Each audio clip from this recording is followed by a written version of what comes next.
Hi, I'm Pam, I'm John. and we're not done yet. Heck no, we're not done yet. We hope you aren't either. Amen. Glad you're watching. We thought today we would chat a little bit about friends because as we've gotten to know each other and go a little beyond friend, we find that we maybe have a little bit of a different thought about what is a friend or what makes a friend. And then also maybe over time, what friend meant to us and how that meaning has changed. And I will say I have a best friend. She's my best friend. I'm pretty much not her best friend, but that's okay. And time and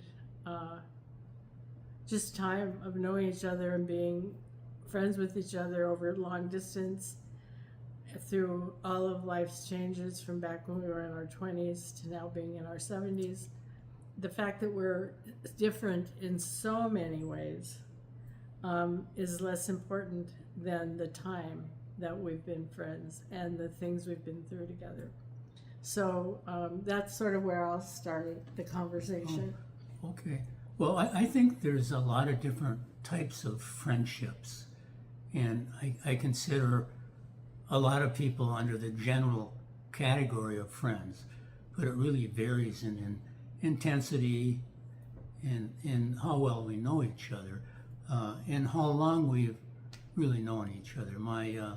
Probably my longest term friend is someone who lived on the block I lived on, and we met when I was 4 and he was 5. And so that's pretty early in life, and we used to hang around a lot together on the block and in the park across the street from us.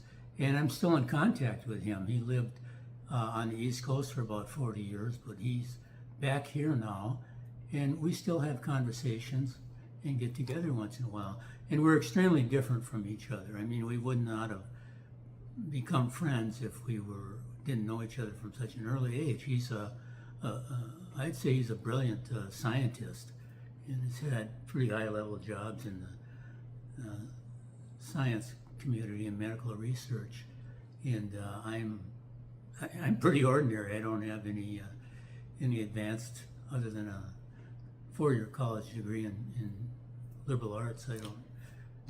I'm gonna Pam, pause this for just a second because the light is shining in our eyes. We're still figuring out the ins and outs, so hold on a second.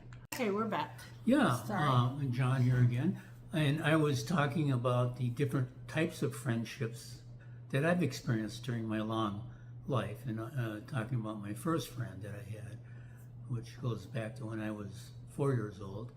And he's in town here now. He was gone for many decades, but so we've always been in contact, but we've renewed our friendship, and but we're extremely different. I learn a lot from him. He's a brilliant scientist, but he's like, I don't know how to say it. He's like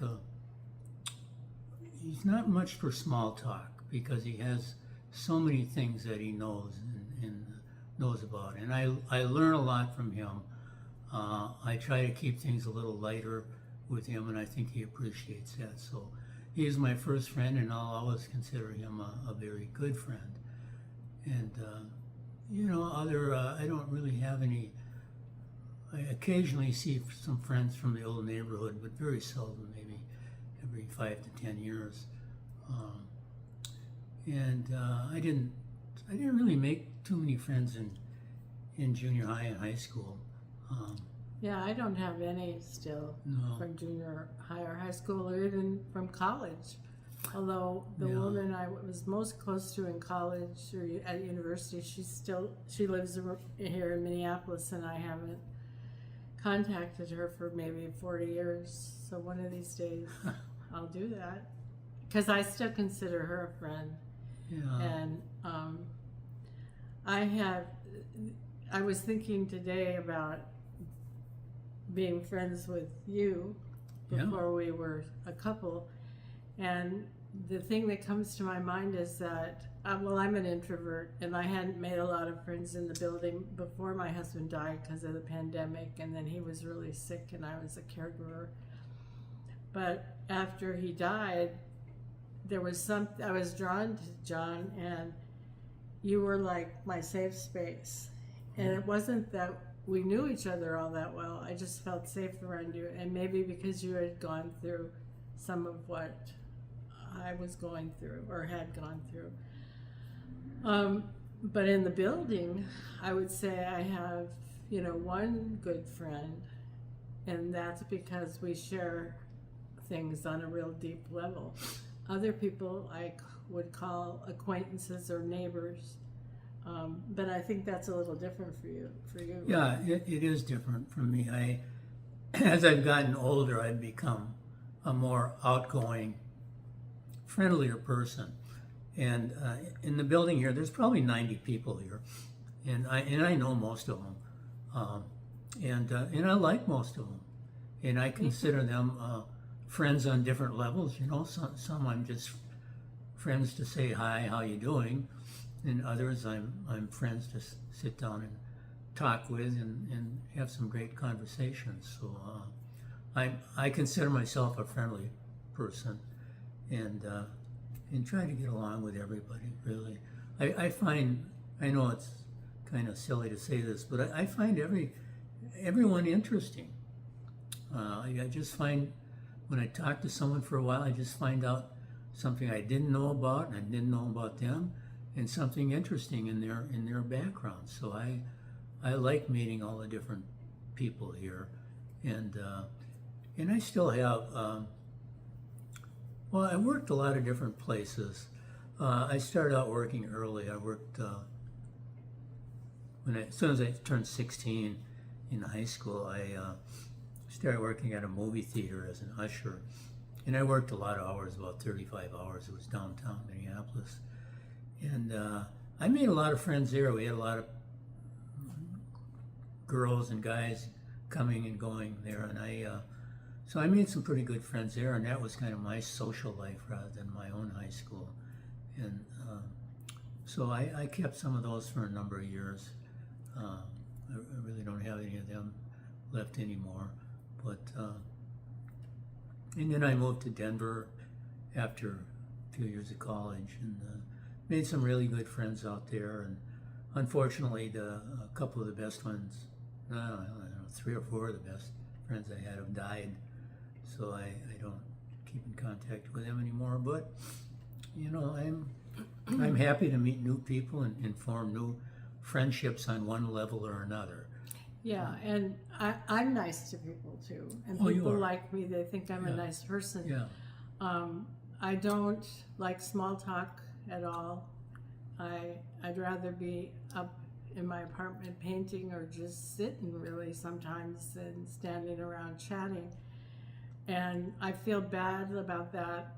Well, maybe I don't really feel bad about that, but I feel fine about that. And having just a couple people that I'm really close to is plenty for me, because I sort of give it all, and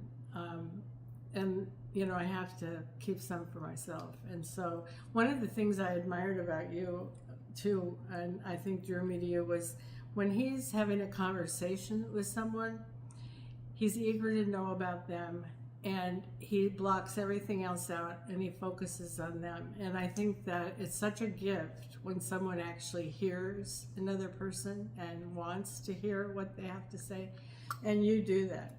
Thank you. I can do that, but not like you do that. And I don't choose to do that hardly ever, except with people I've decided, okay, I'm going to be really close to. In Minneapolis, I have 2 close friends. One is in the building. They have lots of friends, my other 2 friends. I don't, and I'm fine with it. So it's just a different way of looking at things. I really do like to know about people, and I've learned so many interesting things about different people here, and where they started their lives, and where they were, during mid-career and everything. And so I just feel I've gotten to know them quite well. And there's some of them that tell me the same stories over and over again, and I probably do a little bit of that too. But I don't even mind that. I'll listen to the same story. Once in a while, I'll say, yeah, I remember you telling me about that. But most of the time I just listen and try to throw a new light on it. So I do want to go on the record here for my friends, there I said friends, my neighbors and acquaintances here, that I like everyone here. I just choose to use the word friend for someone that I have a deep connection with. yeah, That's just sort of how it's shaken out in my later life. But I like the people here. I feel they would support me and I would support them through the hardest of times, Yeah. and they have. And I know that when I come home, if I come home and I'm distraught or have had another loss, that there's always someone here who would understand and be there for me, because we've all been through it all. And that is a huge gift to give one another, the gift of experience. And let me say about Pam, she's a very kind person, and the other people here know that. And I think they do kind of confide in Pam. And the more a person needs something because of what they're going through, the more Pam is there for them. So That's nice. she's very kind, and I try to be like that too. But You are like that. yeah, but And we both like gossip, I have to say. gosh, oh yeah, yeah. But we no, sort of just keep it between the two of us. So that's a good match there. yeah. Anyway. So, well, I don't know how we're trying to keep our little talks a little shorter now, like 10 minutes or so, because I think we had a couple of 16 or 17-minute ones, and I think we lost a lot of people with those. So, And we are at 9 minutes. I just need to say one thing. And Yeah. I've been reading about how you're supposed to do videos and you're supposed to be talking to a person and not looking at yourself. Well, I see myself. And one thing that I see is this side of my face looks different. And I just wanted to say that it is different because I fell about a year ago and broke my orbital floor, part of the eye socket. And it's changed my appearance, especially I see it. And so it makes me self-conscious, and I'm trying to deal with that. But today it's especially bothering me looking at it.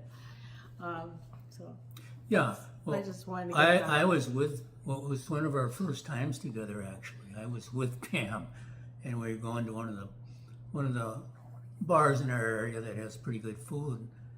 It might have been one of our first times going out, and we were It was pretty close. walking down a hill on kind of a busy street on one side and the restaurant on the other, and you have to go in the back door of this particular restaurant. And we were walking, and it was kind of narrow, so she was ahead of me, and the sidewalk was a little uneven and a slight slope downward, and all of a sudden, man, she just fell flat on her face, and I kind of freaked out. I didn't know what to do because she was bleeding all over, and it was pretty scary. But some passerbys kind of helped us and called 911, and they came, and we ended up going to the emergency room.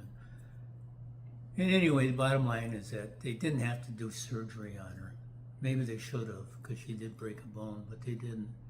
And she had big black eye. Oh, yeah, it wasn't pretty.